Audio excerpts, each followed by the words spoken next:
ஒன்றாவது வாரம் வாக்குத்தத்த வாரம், இரண்டாவது வாரம் பரிசுத்த பந்தியின் வாரம். அல்லேலூயா.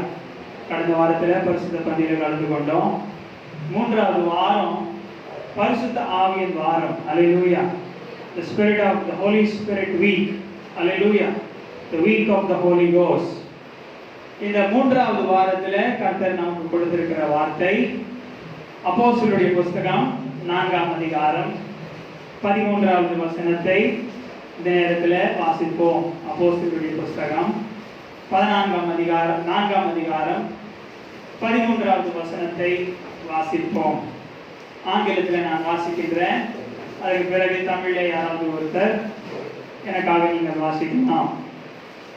Now when they saw the boldness of Peter and John and perceived that they were uneducated and untrained men, they marveled and they realized that they had been with Jesus. Hallelujah.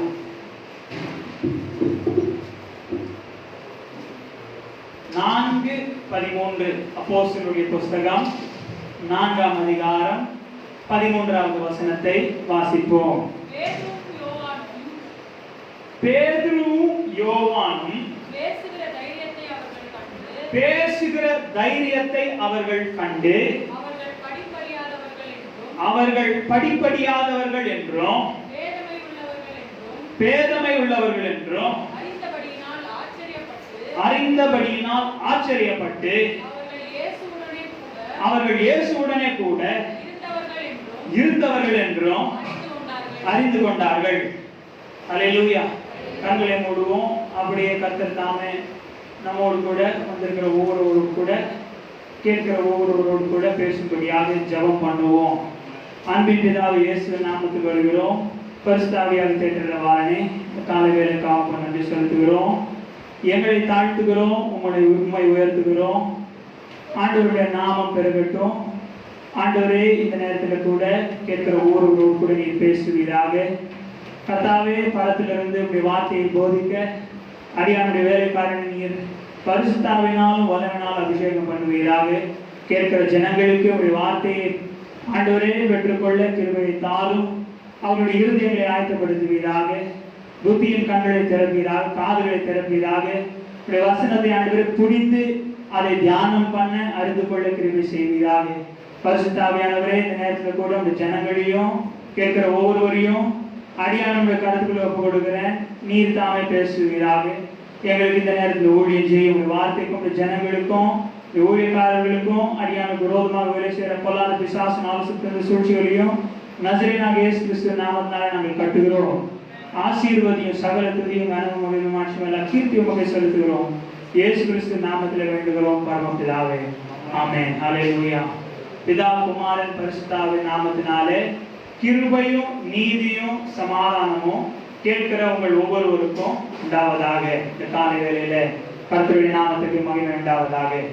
4ஆம் அதிகாரம் 13வது வசனத்தை இன்னொரு விஷயம் வாசிப்போம். அப்போஸ்தலருடைய புஸ்தகம் 4:13. பேதுருவும் யோவானும் பேசுகிற தைரியத்தை அவர்கள் கண்டு அவர்கள் படிப்பறியாதவர்கள் என்றும், முதலாவது படிப்பறியாதவர்கள் என்றும், பேதமை உள்ளவர்கள் என்றும், இரண்டாவது பேதமை உள்ளவர்கள் என்றும் அறிந்திருந்தபடினால் ஆச்சரியப்பட்டு போதும் அவர்கள் போதும். முதலாவது படிப்பறியாதவர்கள் என்றும், பேதமை உள்ளவர்கள் என்றும், படிப்பறியாதவர்கள் என்றும், பேதமை உள்ளவர்கள் என்றும் அவர்கள் கண்டே ஆச்சரியப்பட்டே. எதை கண்டு ஆச்சரியப்பட்டார்கள்? பேசுகிற தைரியத்தை கண்டே. அல்லேலூயா.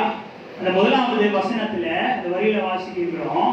போஸ்டனாகிய பேதுருவும் யோவானும் பேசுகிற தைரியத்தை கண்டே. அல்லேலூயா. பேசுகிற தைரியத்தை கண்டே. இந்த காலை வேளையில நாம் தியானிக்க போகிற வார்த்தை என்னவென்றால் இந்த தைரியம். பேசுகிற தைரியத்தை கண்டே. அப்போ இவர்கள் இங்க அப்போஸ்தலனாகிய யோவானும் அங்கே பேதுருவும் என்ன பேசிக் கொண்டிருந்தார்கள், யாரோடு பேசிக் கொண்டிருந்தார்கள் என்பதை நாம் செய்தியில பின்வரும் பொழுது அதை தியானிப்போம். ஆனால் இந்த இடத்துல வாசிக்கும் பொழுது இங்க வாசிக்கின்ற அவர்கள் எல்லாம் ஆச்சரியப்பட்டு அவர்கள் பேசுகிற தைரியத்தை கண்டு, முதலாவது படிப்பறியாதவர்கள், படிக்காதவர்கள், இரண்டாவது பேதமை உள்ளவர்கள். ஆங்கிலத்தில் வாசிக்கும் பொழுது and uneducated and untrained men, uneducated and untrained men, and they marveled. Hallelujah. படிப்பறியாதவர்களும் பேதமை உள்ளவர்களும் என்று கண்டு ஆச்சரியப்பட்டார்கள். அவர்களுடைய பேசுகிற தைரியத்தை கண்டு. இந்த காலை வேளையில கர்த்தர் நமக்கு கொடுத்திருக்கிற செய்தியுடைய தலைப்பு என்னவென்றால் விசுவாசத்திலே தைரியம். அல்லேலூயா. இவர்கள் இங்கே தைரியமாக பேசிக்கொண்டிருந்தார்கள் என்று வாசிக்கின்றோம். அங்கே அதை கண்ட ஜனங்கள் அதை ஆச்சரியப்பட்டார்கள். அப்போ இந்த வசனத்திலிருந்து நான் கேட்க வேண்டிய ஒரு முக்கியமான கேள்வி என்னவென்றால், எப்படி இவர்களுக்கு இந்த தைரியம் இருந்தது? எப்படி இவர்கள் தைரியத்தோடு பேசினார்கள்? பேசுவது வாழ்க்கையில் ரொம்ப முக்கியம். வேலை ஸ்தலத்துல பேச தெரிஞ்சாதான் உயர முடியும். வாழ்க்கையில சில காரியங்களை சாதிக்க வேண்டும் என்றால் பேச வேண்டும், ஜெபிக்கணும். ஆவிக்குரிய வாழ்க்கையில நீங்க ஜெபம் பண்ணணும் அப்படின்னா பேச தெரியணும். அப்ப வாழ்க்கையில பேசுவது ரொம்ப முக்கியம். நீங்க வாசிக்கின்ற இவர்கள் தைரியத்தோடு பேசுகிற தைரியத்தை கண்டு ஆச்சரியப்பட்டார்கள். அப்ப இந்த தைரியம் எப்படி வரும்? இந்த தைரியம் என்பது என்ன? இந்த தைரியத்தை இவர்கள் எப்படி பெற்றுக்கொண்டார்கள் என்று பார்க்கும் பொழுது வேதத்தில் பார்க்கின்றோம், இவர்கள் இயேசு கிறிஸ்துவை விசுவாசித்ததினாலே, அல்லேலூயா, இயேசு கிறிஸ்துவை இவர்கள் விசுவாசித்ததினாலே இவர்கள் பேசும் பொழுது இப்படிப்பட்ட தைரியம் இருந்தது. தைரியத்தோடு இவர்கள் சத்தியத்தை போதித்தார்கள், சுவிசேஷத்தை இவர்கள் அறிவித்தார்கள் என்று வேதத்தில் வாசிக்கின்றோம். கேட்ட ஜனங்கள் அதை கண்டு ஆச்சரியப்பட்டார்கள். அப்போ இது விசுவாசத்தினாலே இந்த தைரியம் நமக்கு கர்த்தரிடத்திலிருந்து நாம் பெற்றுக் கொள்கிறோம். அதனால்தான் தலைப்பு செய்தியுடைய தலைப்பு என்னவென்றால் விசுவாசத்திலே இருக்கிற தைரியம். Hallelujah. The courage in the faith. Courage we receive in the faith.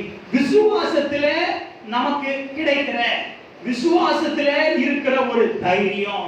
Hallelujah.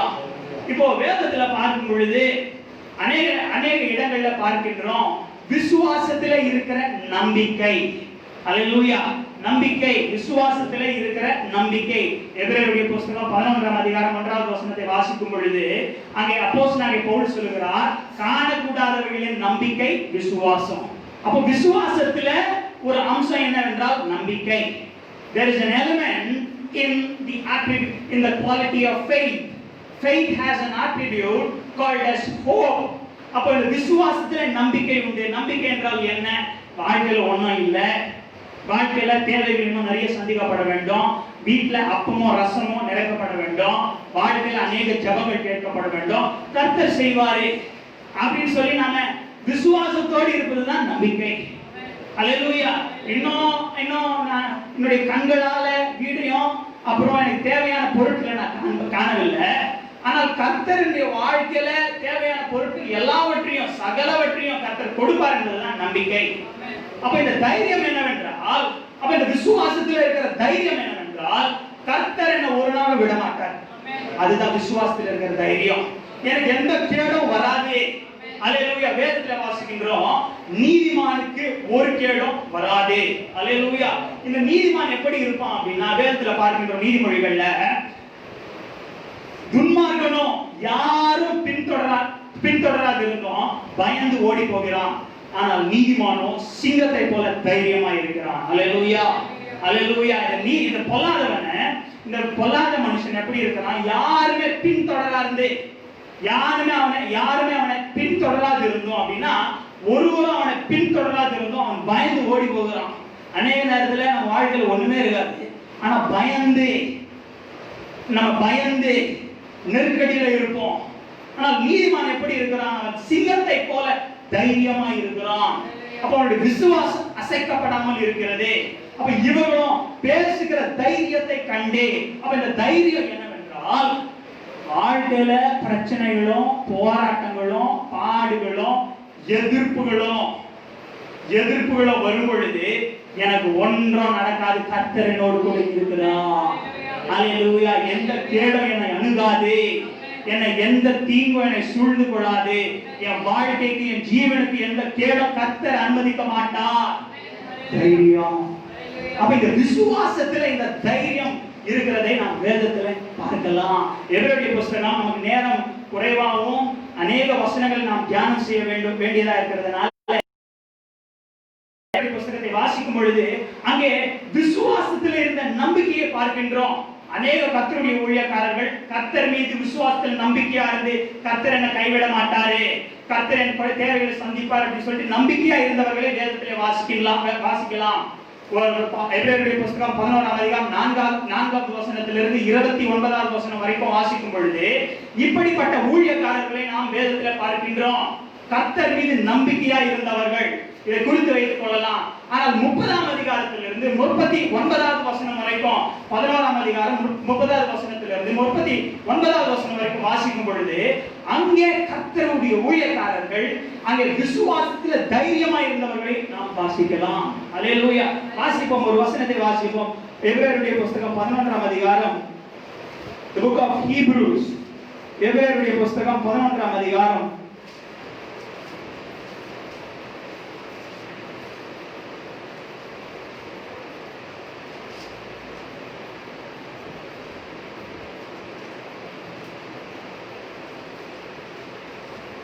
33வது 32வது வசனத்திலிருந்து வாசிப்போம்.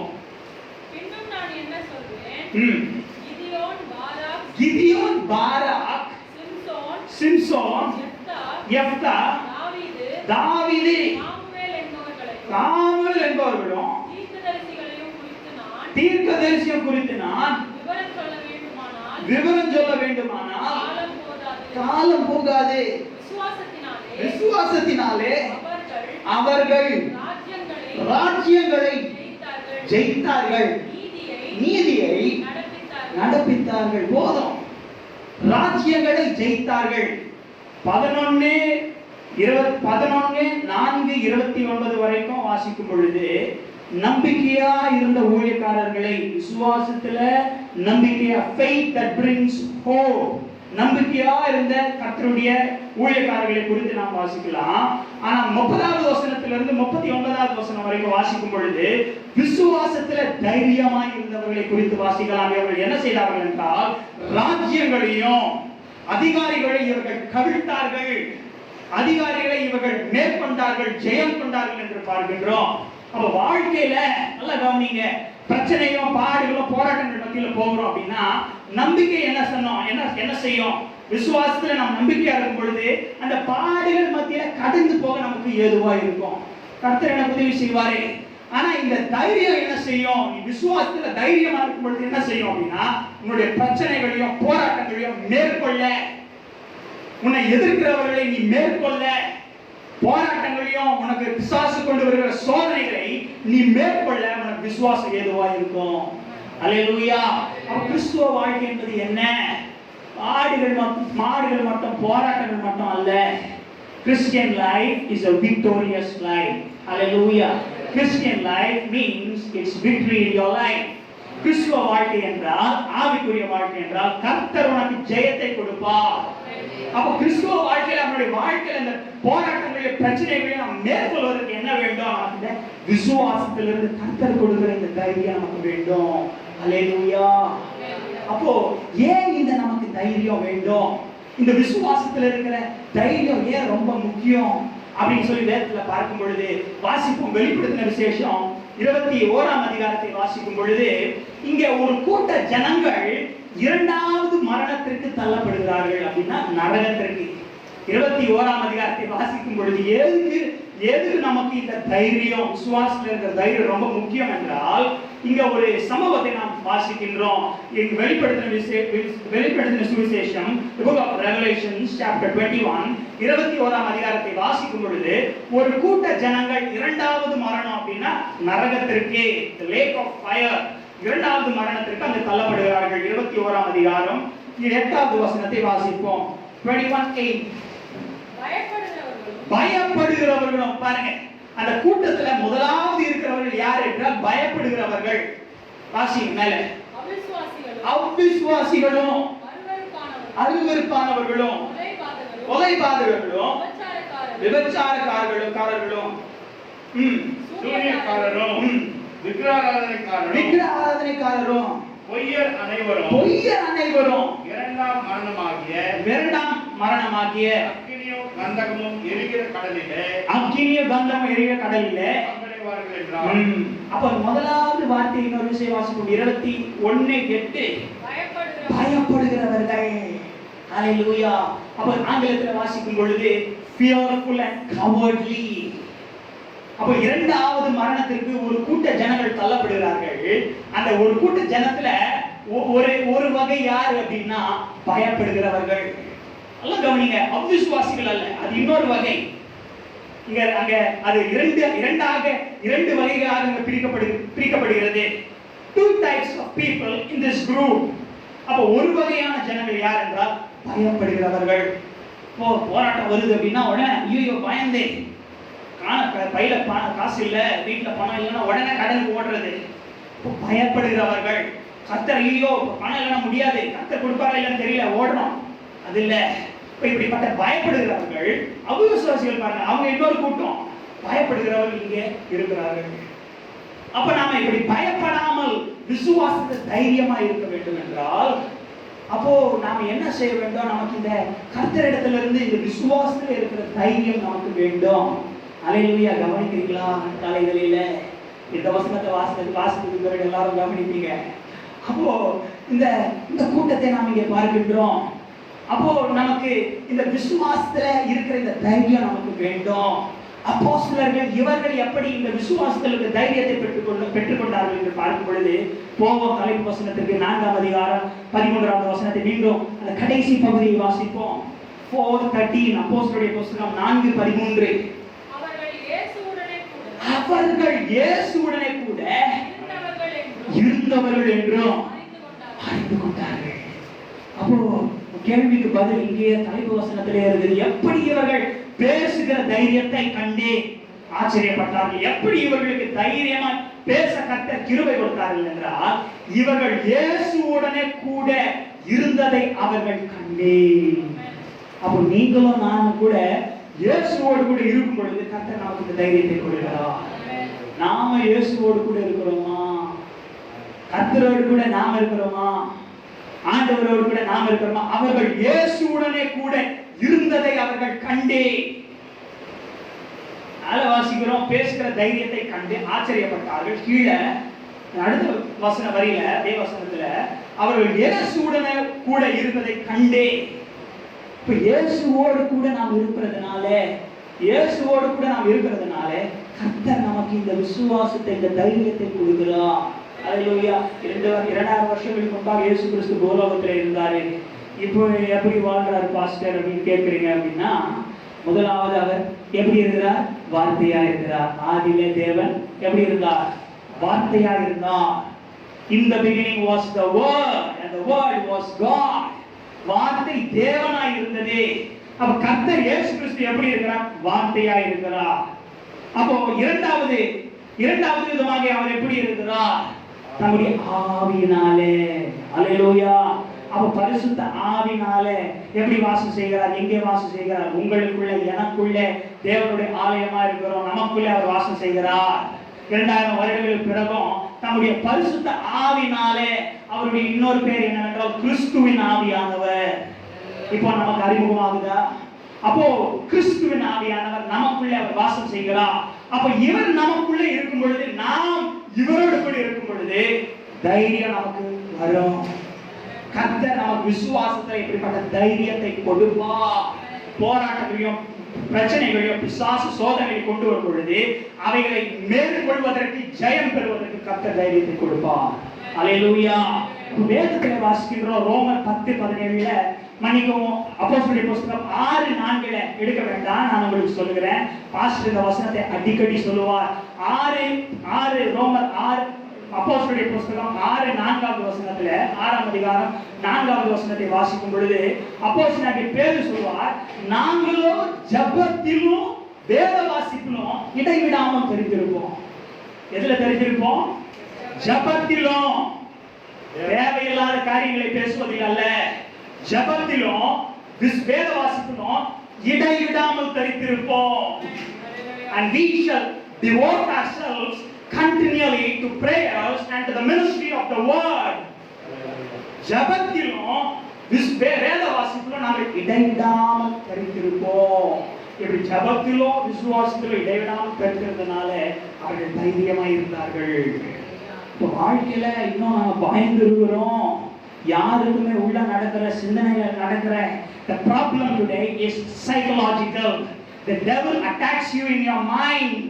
The problems you are struggling with is there in your mind. Your battle is going on in your mind. பிரச்சனைகளையும் போராட்டங்களையும் யுத்தங்களையும் பிசாசு உங்களுடைய சிந்தனைகளை கொண்டு வருகிறான், உங்களை பயமுறுத்துகிறான். இந்த பயங்களை மேற்கொள்வதற்கு கர்த்தரிடத்திலிருந்து நமக்கு விசுவாசமும் தைரியம் வேண்டும். அல்லேலூயா. ஜபத்திலும் வேத வாசிப்பிலும் இடைவிடாமல் without any break இடைவிடாமல் இவர்கள் தரித்திருந்தார்கள்.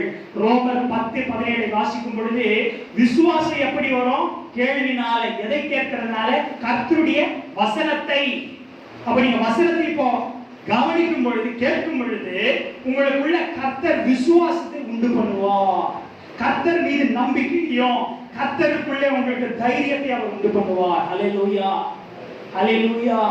அப்போ இந்த விசுவாசம் உங்களுக்குள்ள கிரியை செய்யும். வேதம் சொல்கிறது இயேசு கிறிஸ்துவே விசுவாசத்தை துவக்கிறவரும் முடிக்கிறவரும் இருக்கிறார். விசுவாசம் நம்மளுடைய முயற்சினால வராது. நல்லா கவனிங்க. விசுவாசத்தை யார் கொடுக்கிறார்? கர்த்தர். அவரே துவக்கிறவரும் முடிக்கிறவரும். He is the creator and the author and the finisher of faith in your life. Hallelujah. அப்போ இப்படிப்பட்ட இவர்கள் விசுவாசம் கொண்டிருந்தவர்கள். இப்போ தியானம் பண்ணுவோம். அந்த 4வது அதிகாரம் 13வது வசனத்தை தியானம் பண்ணும் பொழுது இங்கே நான் பின்னே நடக்கிற ஒரு சம்பவத்தை நான் உங்களுக்கு சொல்லுகிறேன். நல்லா கூர்ந்து கவனியுங்கள். இந்த 4வது அதிகாரத்தில் இதை வாசிக்கின்றோம். அவர்கள் பேசுகிற தைரியத்தை கண்டு ஆச்சரியப்பட்டார்கள் என்று 3ஆம் அதிகாரத்தை வாசிக்கும் பொழுது அதனுடைய பின்னணியை பார்க்கும் பொழுது அப்போஸ்தலனாகிய பேதுரு யோவானும் தேவாலயத்துல அலங்கார வாசல் என்ற இடத்துல ஒரு மாபெரும் ஒரு அற்புதத்தை செய்கிறார்கள். அலங்கார வாசல் என்ற ஒரு இடத்துல ஒரு மாபெரும் அற்புதத்தை ஆண்டவராகிய நசரேயனாகிய இயேசு கிறிஸ்து நாமத்தினால இந்த அற்புதத்தை செய்கிறார்கள். இந்த அற்புதத்தை செய்த உடனே அங்க யூதர்கள் எல்லாரும் பயந்து, எதற்கு பயந்தார்கள்? எதற்கு பயமடைந்தார்கள் என்றால் இயேசு கிறிஸ்துவை கொலை செய்தது யூதர்களும் ரோமர்களும். அப்ப இயேசு கிறிஸ்து நாம கொலை செஞ்ச இந்த மனுஷனுடைய நாமத்தினால இவர்கள் இப்படி ஒரு மாபெரும் அற்புதம். என்ன அற்புதம்? சப்பானியை நடக்க வச்சுட்டாங்க. இப்ப மருத்துவத்தால செய்ய முடியாத ஒரு காரியத்தை கர்த்தருடைய நாமத்தினால, நசரேயனாகிய இயேசு கிறிஸ்து நாமத்தினால இந்த அப்போஸ்தலர்கள் யோவானும் பேதுருவும் இந்த மாபெரும் அற்புதத்தை செய்திருக்கிறார்கள். அந்த சம்பவத்தை நாம் இந்த நேரத்தில் வாசிக்க போவதில்லை. அப்போ இந்த அற்புதத்தை செய்ததுனால இந்த அப்போஸ்தலனாகிய பேதுருவை யோவானையும் இவர்கள் கைது செய்து இயேசு கிறிஸ்து நசரேயனாகிய இயேசு கிறிஸ்து நாமத்தினாலே நீங்கள் பிரசங்கிக்க கூடாது, போதிக்க கூடாது என்று அவர்களை கட்டளையிட்டு அவர்களை தண்டிக்கும்படியாக இவர்கள் திட்டமிட்டுக் கொண்டிருந்தார்கள். அந்த நேரத்தில் அப்போஸ்தலனாகிய பேதுருவும் யோவானும் அங்கே ஆலயத்தினுடைய அதிகாரிகளுக்கும் யூதர்களுக்கும் பரிசேயர்களுக்கும் பிரதான ஆசாரியர்களுக்கும் என்ன சொன்னார்கள் என்பதை வாசிப்போம்.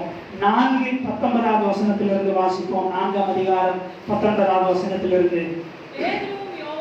பேதுரு யோவானும் அவர்களுக்கு பிரதியுத்தரமாக தேவனுக்கு செவி கொடுக்கிறதை பார்த்து உங்களுக்கு செவி கொடுப்பது தேவனுக்கு முன்பாக நியாயமாய் இருக்குமோ நீங்களே நிதானித்து பாருங்கள். 20 கண்டவைகளையும் கேட்டவைகளையும் பேசாமல் இருக்கக்கூடாதே. 21வது வசனம்.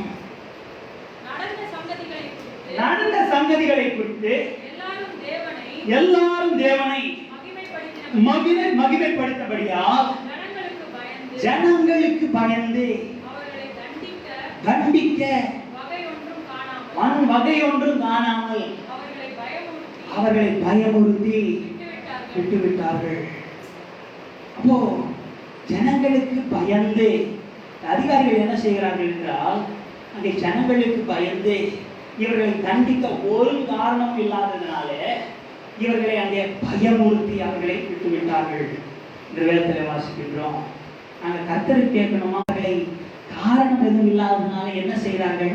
பயமுறுத்தினார்கள். பிசாசு சோதனைகளை எப்படி கொண்டு வருவான், போராட்டங்களை எப்படி கொண்டு வருவான் அப்படின்னா பயங்கள் மூலமாக. பிசாசு பொய்யனாய் இருக்கிறான், அவன் பொய்க்கு பிதாவுமாய் இருக்கிறான். பொய்களை நம்முடைய வாழ்க்கையில அவன் பேசும் பொழுது ஒரு காரியமே இல்லை, ஒண்ணுமே இல்லாது. இதில் இருக்கிற போராட்டம் பிரச்சனை ஒண்ணுமே இல்லை. ஆனால் பிசாசு நம்மை நெருக்கும் பொழுது, பயமுறுத்தும் பொழுது அது மாபெரும் ஒரு பிரச்சனையாக, போராட்டமாக அது காணப்படுகிறது. அவர்களை பயமுறுத்தி விட்டார்கள். இந்த இடத்துல வாசிக்கிறோம். இப்படி பயமுறுத்தின பிறகு இவர்கள் என்ன செய்தார்கள்? கர்த்தரிடத்திலிருந்து இந்த தைரியத்தை பெற்றுக்கொள்ள கர்த்தரிடத்துல இயேசு கிறிஸ்துவோட கூடனே இருந்தார்கள் என்று வாசித்தோம். அப்ப இயேசு கிறிஸ்துவோடனே கூட இருக்கிறதுனால நமக்கு இந்த தைரியம் வருகிறது. அப்ப இவர்கள் அதை பெற்றுக்கொள்ள என்ன செய்தார்கள்? கர்த்தரிடத்துல இருக்குது தைரியம், விசுவாசம் கர்த்தர் நமக்கு கொடுக்கிறாரு. இந்த தைரியத்தை எப்படி நாம பெற்றுக்கொள்ள முடியும்? இவர்கள் என்ன செய்தார்கள் என்பதை வாசிப்போம். 4ஆம் அதிகாரம் 29வது வசனத்திலிருந்து 31வது வசனம் வரைக்கும் வாசிப்போம். நீங்க சத்தமாய் வாசியுங்கள். இப்பொழுது கர்த்தாவே அவர்கள் பயமுறுத்தல்களை தேவரீர் கவனித்து பரிசுத்த பிள்ளையாகிய இயேசுவின் நாமத்தினாலே, நல்லா கவனிங்க, பரிசுத்த பிள்ளையாகிய இயேசுவின் நாமத்தினாலே அடையாளங்களும் அற்புதங்களும் நடக்கும்படி செய்து பிணியாளிகளை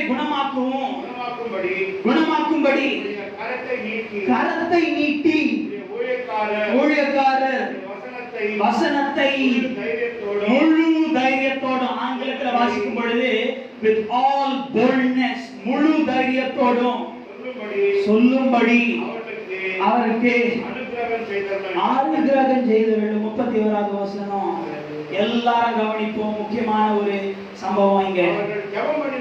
ஜெபம் பண்ணின பொழுது, நல்லா சொல்லுங்க, எல்லாரும் கவனித்து சொல்லுங்க என்னோட கூட. ஜெபம் பண்ணின பொழுது அவர்கள் கூடியிருந்த இடம் அசைந்தது. அல்லேலூயா. மேலே வாசிங்க. அவர்கள் எல்லாரும் பரிசுத்த ஆவியினாலே நிரப்பப்பட்டு தேவ வசனத்தை தைரியமாய் சொன்னார்கள். அல்லேலூயா.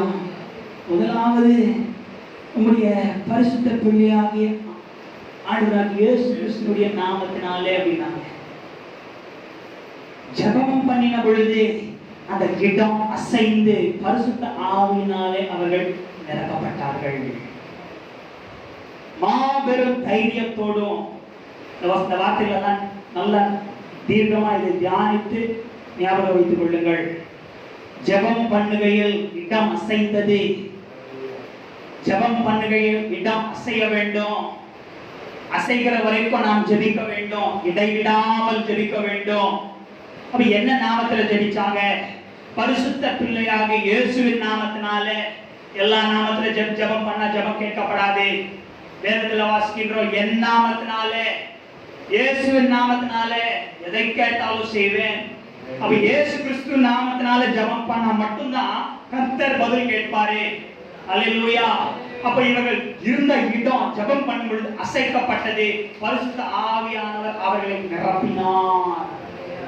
பரிசுத்த ஆவியானவர் நிரப்பினார் அப்படின்னா இவர்களுக்கு இயற்கைக்கு அப்பாற்பட்ட ஒரு வல்லமை, இயற்கைக்கு அப்பாற்பட்ட ஒரு பலன், இயற்கைக்கு அப்பாற்பட்ட ஒரு அங்கே ஒரு சம்பவம் நடந்தது.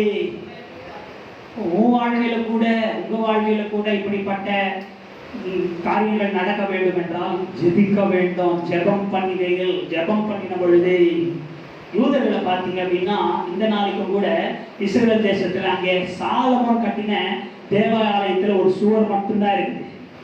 3000 வருஷத்துக்கு முன்பாக சாலமோன் கட்டின தேவாலயத்துல ஒரு சுவர் மட்டும்தான் இருக்கிறது. அப்ப அந்த சுவருக்கு முன்பாக யூதர்கள் எப்படி ஜெபிப்பார்கள் என்றால், கைகளை பலிபீடம் இருக்கிறதுனால நீங்கள் என்னை பார்க்க முடியாது, கைகளை இப்படி கட்டிக்கொண்டு இப்படி ரெண்டாக இப்படி வைத்துக் கொண்டு அந்த செவருக்கு முன்பாக இப்படி ஜெபிப்பார்கள். இப்படி அசைந்து ஜெபிப்பார்கள். எதற்கு அசைந்து ஜெபிப்பார்கள் என்றால், கர்த்தர் அசைகிற தேவனாய் இருக்கிறார். அசைவாடுகிற தேவன். He is not a still God. He is moving. He progresses. He is a progressing God. அவர் அசைகிற தேவனாய் இருக்கிறார். எங்க அசைவார்? உனக்குள்ள, எனக்குள்ள, உங்களுக்குள்ள கர்த்தர் அசைவாடுகிற, ஆளுகை செய்கிற தேவனாய் இருக்கிறார். இப்ப ஜெபம் பண்ணும் பொழுது நாம காரியங்கள் வாய்க்க செய்கிற வரைக்கும், கர்த்தர் அதை வாய்க்க செய்கிற வரைக்கும் ஜெபம் பண்ண வேண்டும். அல்லேலூயா. இவர்கள் ஜெபம் பண்ணினதுனால கர்த்தர் இவர்களுக்கு இந்த தைரியத்தை கொடுத்தார். அல்லேலூயா. இன்னொரு சம்பவத்தை வாசிப்போம். அப்போஸ்தலர்களுடைய புத்தகம் 1ஆம் அதிகாரத்தை வாசிக்கும் பொழுது நல்லா கவனிங்க. நடக்கிற அந்த சம்பவத்தை நான் உங்களுக்கு சொல்லுகிறேன். 1ஆம் அதிகாரத்தை வாசிக்கும் பொழுது இயேசு கிறிஸ்து சிலுவையில நம்முடைய பாவங்களுக்காக மரித்து 3ஆவது நாள் எழுப்பப்பட்டு பரலோகத்திற்கு அவர் எடுத்துக் கொள்ளப்படுகிறார். அவர் சிலுவையில் நம்முடைய பாவங்களுக்காக மரித்து 3ஆவது நாள் எழுப்பப்பட்டு 40 நாட்கள் சீஷர்களுக்கும் விசுவாசிகளுக்கும் அவர் காணப்பட்டு பரலோகத்திற்கு எடுத்துக் கொள்ளப்படுகிறார். பரலோகத்திற்கு எடுத்துக் கொள்ளப்பட்ட உடனே என்ன நடக்கிறது? ஆண்டவர் இல்லை அவர்களோடு கூட. இவ்வளவு நாட்கள் கர்த்தர் அவர்களோடு கூட இருந்தார். அவர்கள் இயேசுவோடு கூட இருந்ததை கண்டு, அவர் இயேசு கிறிஸ்து அவர்களோடு கூட இருந்ததுனால தைரியமா இருந்தார்கள். இப்ப ஆண்டவர் பரலோகத்துக்கு எடுத்துக்கொள்ளப்பட்டார். ஆண்டவர் சீஷர்களோடு கூட இல்லை, விசுவாசிகளோடு கூட இல்லை, மரியாளோடும் அங்கிருந்த ஸ்திரீகளோடு கூட இல்லை. அப்படி இல்லாததுனால என்ன நடந்தது என்றால், வேதத்துல வாசிக்கிறோம், சீஷர்களும் அங்க இருக்கிற ஸ்திரீகளும் மரியாளும் எல்லாரும் சேர்ந்து அங்கே மேலறையில ரகசியமாக, மறைமுகமாக, யூதர்களுக்கு தெரியாமல் ரகசியமாக, என்றால் யூதர்கள் இயேசு கிறிஸ்துவை கொலை செய்ததுனால யூதர்களுக்கு மறைவாக மேலறையில எல்லாரும் ஒன்று கூடி என்ன செய்தார்கள் என்பதை வாசிப்போம். அப்போஸ்தலருடைய புத்தகம் 1ஆம் அதிகாரம் 14வது வசனத்தை வாசிப்போம். அவர்கள் அங்கே இவர்கள் எல்லாரும் ஸ்திரீகளோடும் இயேசுவின் தாயாகிய மரியாளோடும் அவருடைய சகோதரரோடும் கூட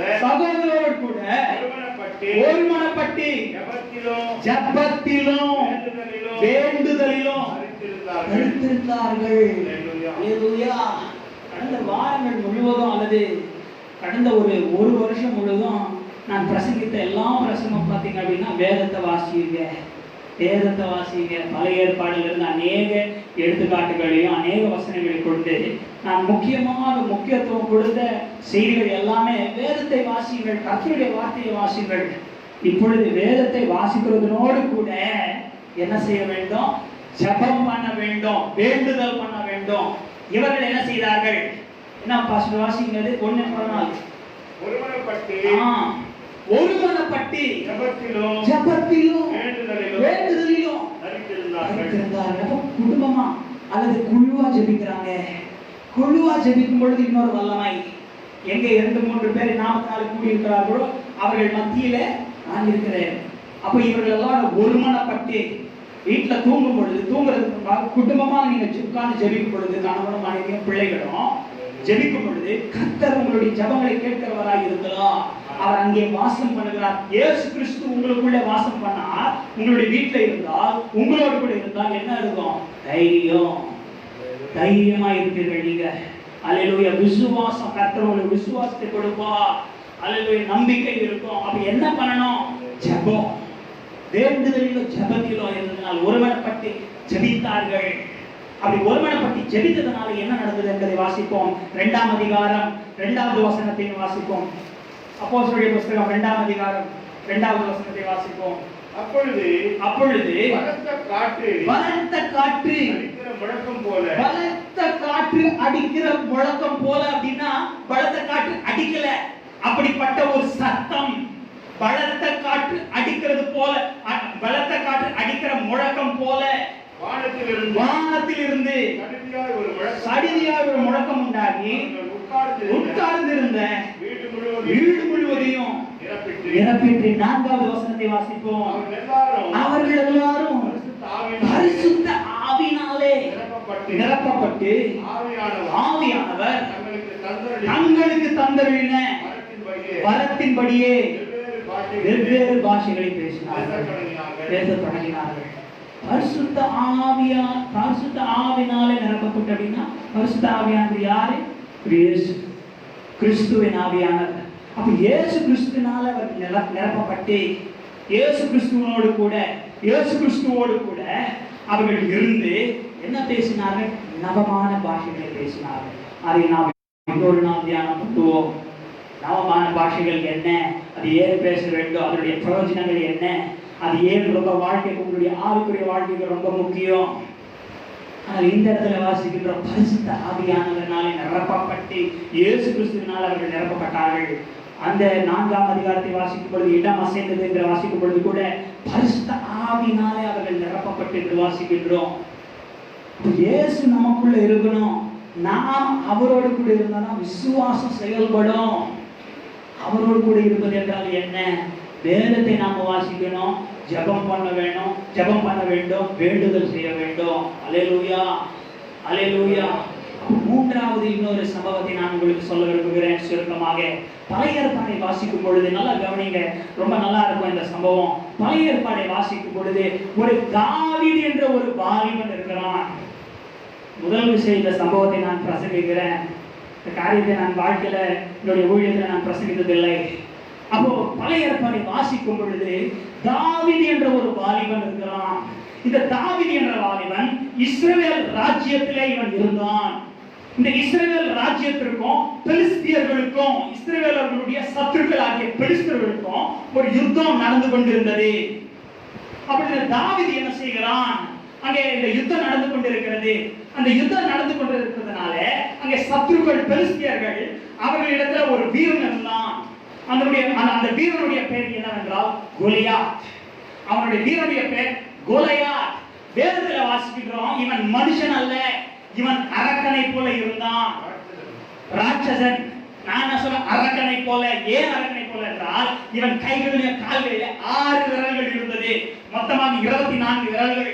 அப்ப இப்படிப்பட்ட இவன் ஒரு ராட்சதனாக இருந்தான்.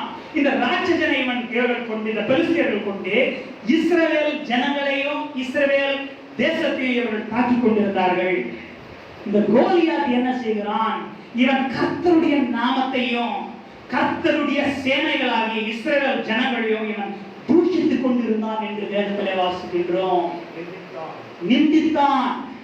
கர்த்தருடைய நாமத்தையும் அவருடைய சேனைகளாகிய இஸ்ரவேல் ஜனங்களையும் நிந்தித்து தூஷித்துக் கொண்டிருந்தான். He was defying the name of the Lord of Israel. அப்படி இவன் இப்படி செய்து கொண்டிருந்ததுனால இங்கே தாவீது என்ற இந்த வாலிபன், இந்த சிறிய ஒரு வாலிபன் என்ன செய்கிறான்? ராஜாவினிடத்தில் போய் ஒரு காரியத்தை சொல்லுகிறான். வாசிப்போம் 1 சாமுவேலின் புஸ்தகம் 17:34 வசனத்திலிருந்து.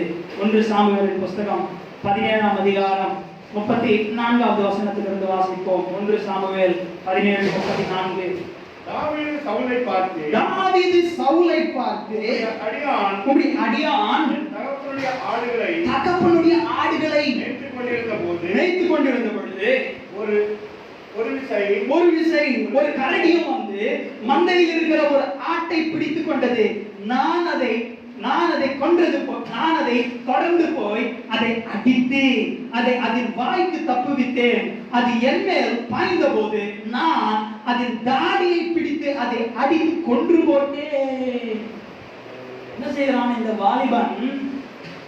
சிறிய ஒரு வாலிபன் சிங்கத்தையும் கரடியுடைய தாடியை பிடித்து அதை கொன்று போட்டான். என்ன எதனால? அது ஆட்டு மந்தையை அடித்து கொன்று போட வரும் பொழுது ஆடுகளை இவன் காப்பதற்காக, ஆடுகளை இவன் பாதுகாப்பதற்காக இந்த வாலிபன் என்ன செய்கிறான்? சிங்கத்தையும் கரடியும் தாடியை பிடித்து கொன்று போடுகிறான். இந்த நாட்களில் நாயை பார்த்தாலே 10 பேர் ஓடுறோம். தைரியமே இல்லை. ஆனால் இங்க தாவீது என்ன செய்யறான்? சிங்கத்தையும் கரடியையும், சிங்கம் நம்மளோட பரவாயில்ல, கரடி சிங்கத்தோட பெருசா இருக்கும். அவன் சிங்கத்தையும் கரடியை தாடியை பிடித்து அவன் கொன்று போட்டான். அல்லேலூயா. 36வது வசனத்தை, அந்த சிங்கத்தையும் அந்த கரடியையும் உம்முடைய அடியானாகிய நான் கொன்றேன். விருத்த சேதனம் இல்லாத இந்த பெலிஸ்தியனும் அவைகளில் ஒன்றை போல இருப்பான். அவன் ஜீவனுள்ள தேவனுடைய சேனைகளை நிந்தித்தானே என்றான். நான் கொண்டு போட்ட அந்த சிங்கமும் கரடியை போலதான் இந்த விருத்த சேதனம் இல்லாத இந்த பெலிஸ்தியனும் கூட இருப்பான், கோலியாத் இந்த ராட்சசனும் இருப்பான் என்று அவன் சொல்லி அங்கே இந்த கோலியாத் என்ற பெலிஸ்திய வீரனோடு கூட அங்கே யுத்தம் செய்ய சண்டை போட தாவீது அங்கே போகிறான். யாரு? சிறிய ஒரு வாலிபன். அவன் இன்னும் ராஜாவாகவில்லை. கவனிங்க, அவன் இன்னும் ராஜாவாகவில்லை. சிறிய ஒரு வாலிபன். Is a young man, it's a young lad, young man going to fight against a monster. அப்ப இவன் இந்த ராட்சசனாகிய கோலியாத்திற்கு விரோதமாக சண்டை போடும்படியாக அங்கே போகிறான். நடக்கிற சம்பவத்தை வாசிப்போம். அங்கே கோலியாத்துக்கு விரோதமாக சண்டை போடும் பொழுது தாவீது ஒரு ஜபத்தையும் அங்கே செய்கிறான். கோலியாத்து ஜனங்கள் எல்லாருக்கும் முன்பாக ஒரு ஜபத்தை செய்கிறான். வாசிப்போம். அங்கே 1 சாமுவேல் 17ஆம் அதிகாரம் 45வது வசனத்திலிருந்து வாசிப்போம். 17:45. அதற்கு தாவீது பெலிஸ்தியனை நோக்கி, வாசிங்க. அதற்கு தாவீது பெலிஸ்தியனை நோக்கி, நீ பட்டயத்தோடும் ஈட்டியோடும் கேடகத்தோடும் என்னிடத்தில் வருகிறாய். நானும் நிந்திக்கிற இஸ்ரவேலுடைய ராணுவங்களின் தேவனாகிய சேனைகளுடைய கர்த்தரின் நாமத்திலே என்னிடத்தில் வருகிறேன். அல்லேலூயா. அங்கே அப்போஸ்தலருடைய புத்தகத்தில் வாசிக்கிறோம், உடைய பரிசுத்த பிள்ளையாகிய இயேசு கிறிஸ்துவின் நாமம் என்று வாசித்தோம்.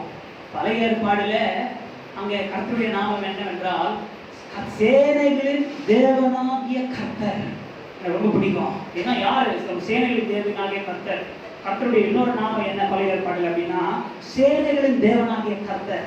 இந்த சேனைகளின் தேவனாகிய கர்த்தர் என்ன செய்வார் அப்படின்னா யுத்தங்களை நடப்பிக்கிறவர். அல்லேலூயா. பிரச்சனைகளையும் போராட்டங்களையும் பிசாசு யுத்தங்களை வைக்கும் பொழுது அந்த யுத்தங்களை உன்னை கொண்டு ஜெயிக்கும்படியாக உனக்காக யுத்தம் செய்கிறவர். அப்ப என்ன நாமத்தினால தாவீது சொல்கிறான்? சேனைகளின் தேவனாகிய கர்த்தருடைய நாமத்தினாலே இஸ்ரவேலின் சேனைகளின் தேவனாகிய கர்த்தருடைய நாமத்தினால the Lord, the God of Israel, the Lord of hosts. அல்லேலூயா. மேல வாசிங்க. இன்றைய தினம் கர்த்தர் உன்னை கையில் ஒப்புக் கொடுப்பார். நீங்களும் உங்க பிரச்சனைகளை பார்த்து சொல்ல வேண்டும். இன்றைய தினம் கர்த்தர் இந்த பிரச்சனைகளை என்னுடைய கைகளில் ஒப்புக் கொடுப்பார். அல்லேலூயா. நான் உன்னை கொன்று தலையை உன்னை வாங்கி பெலிஸ்தருடைய ஆலயத்தின் பிணங்களை இன்றைய தினம் ஆகாயத்து பறவைகளுக்கும் பூமியின் காட்டு கொடுப்பேன். அதனால் இஸ்ரவேலின் தேவன் ஒருவர் உண்டு. இஸ்ரவேலில் தேவன் ஒருவர் உண்டு என்று பூலோகத்தார் அனைவரும் எல்லாரும் அறிந்து கொள்வார்கள். இஸ்ரவேலிலே தேவன் உண்டு, உன்னோடு கூட தேவன் உண்டு. உன்னுடைய சத்துருக்கள் அறிந்து கொள்வார்கள். உனக்கு விரோதமாக எழுப்புகிறவர்கள் அதை அறிந்து கொள்வார்கள். நீ என்ன பண்ணுவ? நீ சத்துருக்களை நேசிக்கணும், சபிக்கிறவர்களை ஆசீர்வதிக்க வேண்டும். சத்துருக்களை நீ சிநேகிக்க வேண்டும், சபிக்கிறவர்களை நீ ஆசீர்வதிக்கும் பொழுது கர்த்தர் என்ன செய்வா? உன்னோடு கூட இஸ்ரவேலிலே ஒரு தேவன் உண்டு என்று அவர்கள் அறிந்து கொண்டார்கள். உன்னோடு கூட உன் குடும்பத்துல, உன் வேலை ஸ்தலத்துல உன்னோடு கூட நீ பிரச்சனைகள் போகும் பொழுது, பாடுகள் இருக்கும் பொழுது, போராட்டத்தில் இருக்கும் பொழுது, நீ அழுது கொண்டு உன்னுடைய வீட்டுல அறையில் நீ தனிமையா இருக்கும் பொழுது கர்த்தர் உன்னோடு கூட இருக்கிறார் என்பதை அவர்கள் அறிந்து கொள்வார்கள். அல்லேலூயா, அல்லேலூயா. அப்போ இங்க என்ன செய்கிறான்? இஸ்ரவேலின் சேனைகளின் தேவனாகிய கர்த்தருடைய நாமத்தினாலே என்று தாவீது சொன்னான் அப்படின்னா ஒரு ஜெபம் பண்ணான். எல்லாருக்கும் முன்பாக ஜெபம் பண்றான். அனைவருக்கு தனிப்பட்ட விதத்துல ஜெபம் பண்ண தைரியமா பண்ணுவாங்க. கூச்சலாம். ஒரு 5 பேருக்கு முன்னாடி 2 பேருக்கு முன்னாடி ஜெபம் பண்ண அப்படின்னா ஐயோ நான் பண்ண மாட்டேன். தாவீது என்ன செய்கிறான்? அங்க யுத்தத்தில அங்க எதிரிக்கு முன்பாக, யார் எதிரி? கோலியாத்துக்கு முன்பாக, அரக்கனுக்கு முன்பாக, அங்க இருக்கிற எல்லா படை வீரர்களுக்கும் முன்பாக, அங்கிருந்த எல்லா ஜனங்களுக்கு முன்பாக இஸ்ரவேலின் சேனைகளின் தேவனாகி கர்த்தருடைய நாமத்தினாலே எப்படி ஜெபிக்கிறான் பாருங்க தாவீது. அல்லேலூயா, அல்லேலூயா. அதுக்கு பிறகு நடந்த சம்பவத்தை நாம் எல்லாரும் அறிந்திருக்கிறோம். என்ன நடந்தது? தாவீது என்ன செய்கிறான்? கூழாங்கல்லை எடுத்து கல்லினால கவனினாலும் அங்கே கோலியாத்தை அவனை தோற்கடித்து வீழ்த்தினான் என்று பார்க்கின்றோம். அல்லேலூயா. அதற்கு பிறகு என்ன நடந்ததை வாசிப்போம். 17:50 வசனத்தை 51 வசனத்தை வாசிப்போம். வாசிங்கள் 50:51. இவ்விதமாக தாவீது ஒரு கவனினாலும் ஒரு கல்லினாலும் பெலிஸ்தியனை மேற்கொண்டு மடங்கடித்து கொன்று போட்டான். தாவீதின் கையில் பட்டயம் இல்லாம இருந்தது. நல்லா கவனிங்க. பட்டயம் இல்லாம யுத்தத்துக்கு போயிட்டான். பட்டயம் இல்லாம யுத்தத்துக்கு போயிட்டான். பட்டயம் இல்லாம யுத்தத்துல போய் ஜெயிக்க முடியுமா? இங்க முடியும். கர்த்தரோடு கூட இருந்தா, இயேசு கிறிஸ்துவோடு கூட நீ இருந்தால் யுத்தத்துக்கு பட்டயம் இல்லாம போனாலும் கர்த்தர் உன்னை ஜெயிப்பார். நேரத்துல அநேகர் சொல்லுவாங்க, இதை பண்ணு, அதை பண்ணு, இப்படி பண்ணு, அப்படி பண்ணு, இதை செய், அதை செய், வாழ்க்கையில இப்படி இருக்கணும், அப்படி இருக்கணும் அப்படின்வாங்க. முக்கியமான காரியம் என்ன? கர்த்தருடைய பயம். அதை பத்தி யாருமே பேச மாட்டாங்க. கர்த்தர் நம்மோடு கூட இருக்கிறாரா யாரும் கேட்க மாட்டாங்க. அப்ப தாவீது என்ன செய்கிறான்? பட்டயமே இல்லாம யுத்தத்துக்கு போகிறான். கையில பட்டயம் இல்லாத இருந்ததுனால வாசிப்போம். தாவீது ஓடி அவன் மேல் நின்று பட்டயத்தை எடுத்து அவனுடைய பட்டயத்தை எடுத்து உரையிலிருந்து உருவி கொன்று அவன் தலையை வெட்டி போட்டான். அப்பொழுது அவர்கள் வீரன் செத்து போனான் என்று கண்டு ஓடி போனார்கள். செத்து போனான் என்று பெலிஸ்தியர் கண்டு ஓடி போனார்கள். அல்லேலூயா. ஒரு விஷயம் வருவார்கள், 7 விஷயம் ஓடி போவார்கள். வேதத்துல பார்க்கின்றோம். ஒரு வழியாக வருவார்கள். யாரு? உனக்கு போராட்டம் கொடுக்கிறவர்கள், உன்னை நிந்திக்கிறவர்கள். சும்மா உன்னை விட மாட்டாங்க. நாம சும்மா இருந்தாலும் ஜனங்க சும்மா இருக்க மாட்டாங்க. இந்த நாட்களில அநேக எடுத்துக்காட்டுகளை கொடுக்க வேண்டாம் என்று இருக்கிற நேரம் இல்லாததுனால நாம நம்முடைய வேலையை செய்து கொண்டு இருந்தாலும் ஜனங்களை நம்ம சும்மா விட மாட்டாங்க. வந்து நம்மளை நிந்திப்பாங்க. தட்டி பார்ப்போமே கொஞ்சம், இவனை என்ன பண்றான், எப்படி இவன் பதில் கொடுக்கிறான், அப்படி கொஞ்சம் கீறி பார்ப்போமே. அப்போ இங்க என்ன நடக்கிறது? அவர்கள் எல்லாம் ஓடி போனார்கள். ஒரு வழியாக வருவார்கள், 7 வழியாக ஓடி போவார்கள். வேதத்துல பார்க்கின்றோம். யாருக்கு இப்படிப்பட்ட வெற்றி கிடைக்கும்? கர்த்தரோடு கூட இருக்கிறவர்களுக்கு. பரிசுத்த ஆவியினாலே அவர்கள் எல்லாம் ஓடி போனார்கள் என்று வேதத்திலே வாசிக்கின்றோம். பெலிஸ்தியர் கண்டு அப்பொழுது தங்கள் வீரன் செத்து போனான் என்று பெலிஸ்தியர்கள் கண்டு ஓடி போனார்கள். அல்லேலூயா. அப்ப தாவீது பட்டயமே இல்ல, கையில பட்டயமே இல்ல. ஆனால் என்ன இருந்தது அவனிடத்துல? என்ன இருந்தது? கர்த்தருடைய, இஸ்ரவேலின் சேனைகளின் தேவனாகிய கர்த்தருடைய நாமம் இருந்தது, வார்த்தை இருந்தது, வேத வசனம் இருந்தது. இதற்கு முன்பாக இருக்கிற அதிகாரத்தை வாசிக்கும் பொழுது சாமுவேல், இப்படிப்பட்ட தைரியம் தாவீதுக்கு வருவதற்கு சாமுவேல் என்ன செய்தான் என்றால், சாமுவேல் என்று ஒரு வலிமையான தீர்க்கதரிசி இருந்தான். அந்த சாமுவேல் குப்பியில எண்ணெயை எடுத்துக்கொண்டு தாவீது தலை மீது, இந்த சிறிய வாலிபனாகிய தாவீது தலையின் மீது அந்த எண்ணெயை ஊற்றி அவனை அபிஷேகம் பண்ணினான். அந்நாள் முதல் பரிசுத்த ஆவியானவர் அவன் மீது இறங்கினார். என்ன இறங்கினார்? யார் இறங்கினார்? கர்த்தருடைய ஆவியானவர். வாசிப்போம் 16:13. 1 சாமுவேல் புத்தகம் 16:13 வாசிப்போம்.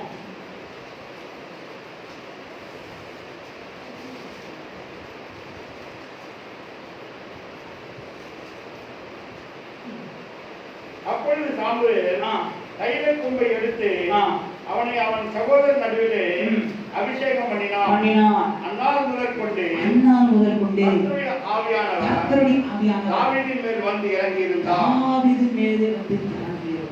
சாமுவேல் எழுந்து ராமாவுக்கு போய்விட்டார். யார் மேல இறங்கி இருந்தா? தாவீது மேல. கர்த்தருடைய ஆவியானவர் உன் மேல இறங்கி இருக்கும் பொழுது போராட்டங்களும் உனக்கு விரோதமாக கோர்ட் கேஸ் போட்டாலும் நீ உனக்கு எதிர்கொள்ள மேற்கொள்ள கர்த்தர் உனக்கு தைரியத்தை கொடுப்பார். அல்லேலூயா. உன் தாயும் தகப்பனும் சத்துருக்களை எல்லாம் உன்னுடைய குடும்பமும் எல்லாரும் உனக்கு விரோதமாக விழுந்தாலும் கர்த்தர் உனக்கு பலனை கொடுப்பார். அல்லேலூயா. உன்னுடைய சகோதரி, உன்னுடைய சகோதரர்கள், உன்னுடைய பிள்ளைகளே உனக்கு விரோதமாக விழுந்தாலும் கர்த்தர் உன்னோடு கூட இருந்து உன்னை விடுவிப்பார். போஸ்டாரை போல தான் சொல்ற, கர்த்தர் என்னோடு கூட இருந்து விடுவித்தார் என்னை. அல்லேலூயா. தாவீது அதனாலதான் செலுத்தி எழுதுகிறார், என் தாயின் தகப்பனை என்னை கைவிட்டாலும் நீர் என்னை சேர்த்துக் கொள்கிறீர். Hallelujah. Though my father and mother forget me, you will receive me, Lord. இப்படிப்பட்ட தைரியம் எப்படி வரும்? கர்த்தரோடு கூட நாம் இருப்பதனாலே. ஹல்லேலூயா. கர்த்தரோடு கூட நாம் இருப்பதனாலே இப்படிப்பட்ட தைரியத்தை கர்த்தர் நமக்கு கொடுக்கிறார். ஹல்லேலூயா. ஏசாயா புத்தகம் குறித்து வைத்துக் கொள்ளுங்கள். நேரங்களாதனாலே நாம் இதை நீங்கள் குறித்து வைத்துக் கொள்ளுங்கள். ஏசாயா புத்தகம் 43 அதிகாரத்தை வாசிக்கும் பொழுது அங்கே இஸ்ரவேல் ஜனங்களுக்கு தேவனே மீட்பராய் இருக்கிறார். யாராய் இருக்கிறார்? மீட்பராக. நம்முடைய மீட்பர் யார்? நம்முடைய ரட்சகர் யார்? ஆண்டவர் யார்? ஆண்டவராகிய இயேசு கிறிஸ்து. மீட்பர் என்றால் பிரச்சனைகளிலிருந்து, போராட்டங்களிலிருந்து, பிசாசு நம்மை பிடித்து நம்மை அடிமைப்படுத்தி வைத்திருக்கும் பொழுது அந்த அடிமைத்தனத்திலிருந்து கர்த்தர் நம்மை மீட்கிற தேவனாய் இருக்கிறார். அல்லேலூயா. அப்போ யெகோவா நாமம் அவர்களுக்கு மீட்பராய் இருந்தது. நமக்கு யார் மீட்பர்? நம் மீட்பர் உயிரோடு இருப்பதாலே எனக்கு ஒரு பாடலை பாடுகிறோம். இயேசு கிறிஸ்து நாம் பார்ப்போம்.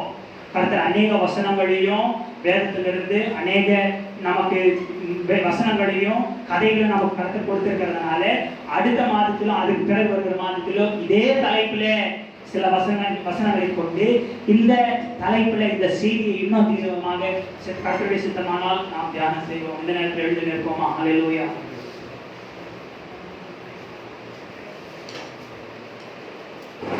அன்பின் பிதாவே, இயேசுவின் நாமத்தில் வருகிறோம். பரிசுத்தாவியாக தேற்றுவாரனே, இந்த காலை வேளைக்காக நன்றி செலுத்துகிறோம். வந்திருக்கிற ஒவ்வொருவரோடு கூட தகப்பனே நீர் இருப்பீராக. இயேசுவே, நீரே இவர்களுக்குள்ளே இறங்கி வாரும். பரிசுத்தாவியானவரே, இருக்கிற ஜனங்கள் மீது, கேட்கிற ஒவ்வொருவர் மீது பலமாய் இயேசுவின் நாமத்தினாலே இப்பொழுது இறங்குவீராக. ஜனங்களை பரிசுத்தாவினாலும் வல்லவனாலே இவர்களை அபிஷேகம் பண்ணுவீராக. இவர்களுக்கு ஆண்டவரே தாவீதை போல சிங்கத்தையும் கரடியையும் கோலியாத்திய பெலிஸ்தியையும் மேற்கொள்ள, பிசாசை எதிர்த்து நிற்கவோ தேவனை போராட்டங்களை மேற்கொள்ளவும் ஜெயிக்கவும் ஆண்டவரை இவர்களுக்கு பலத்தினை தருவீராக. விசுவாசத்தோடு ஆண்டவரை நம்பிக்கையோடு எங்களுக்கு தைரியத்தை தாரும். இயேசுவே, நீர் எங்களோடு கூட இருப்பீராக. இவர்கள் ஜபத்திலும் வேண்டுதலிலும் ஆண்டவரே வேத வாசிப்பிலும் இடைவிடாமல் தெரிந்திருக்க உதவி செய்கிறார்கள். ஜனங்களை ஆசீர்வதியும். கிறிஸ்துவ அப்போஸ்தலர் சபை ஜனங்களை நீர் ஆசீர்வதிக்கிறாங்க. கேட்கிற ஒவ்வொருவரையும் நீர் ஆசீர்வதி, ஊழியக்காரர்களை ஆசீர்வதிக்கிறாங்க. இந்த நாமத்தை நீர் மகிமைப்படுத்தும். இந்த மாதத்தின் வாக்குறுதியை நிறைவேற்றுகிறாங்க. சகல துதி கனம் மகிமை மாற்றங்கள் அக்கீர்த்தியமாக செலுத்துகிறோம். இயேசு கிறிஸ்து நாமத்தில் வேண்டுகிறோம் பரமபிதாவே. ஆமென். ஹல்லேலூயா. சொல்லுங்க, ஆத்துமாவே கர்த்தரை ஸ்தோத்திரி. உங்களுடைய மேல வசனத்தை ஆத்துமாவே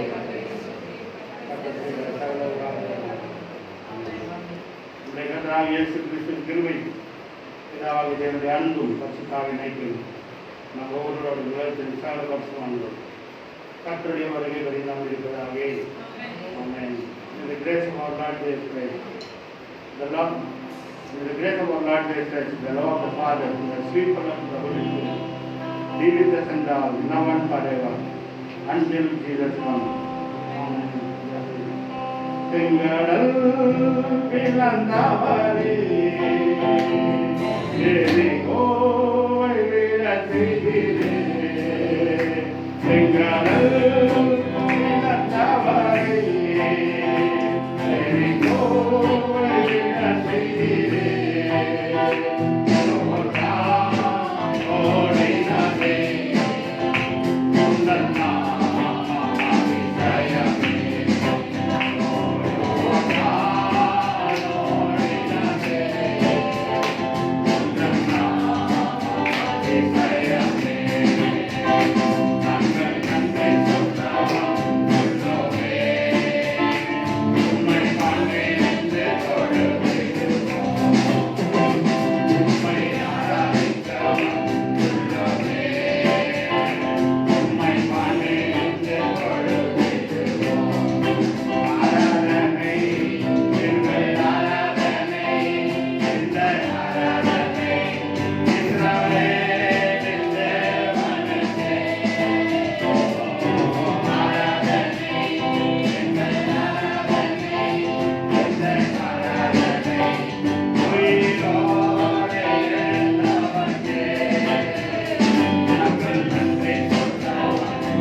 கர்த்தர் உங்களை ஆசீர்வதிப்பார்.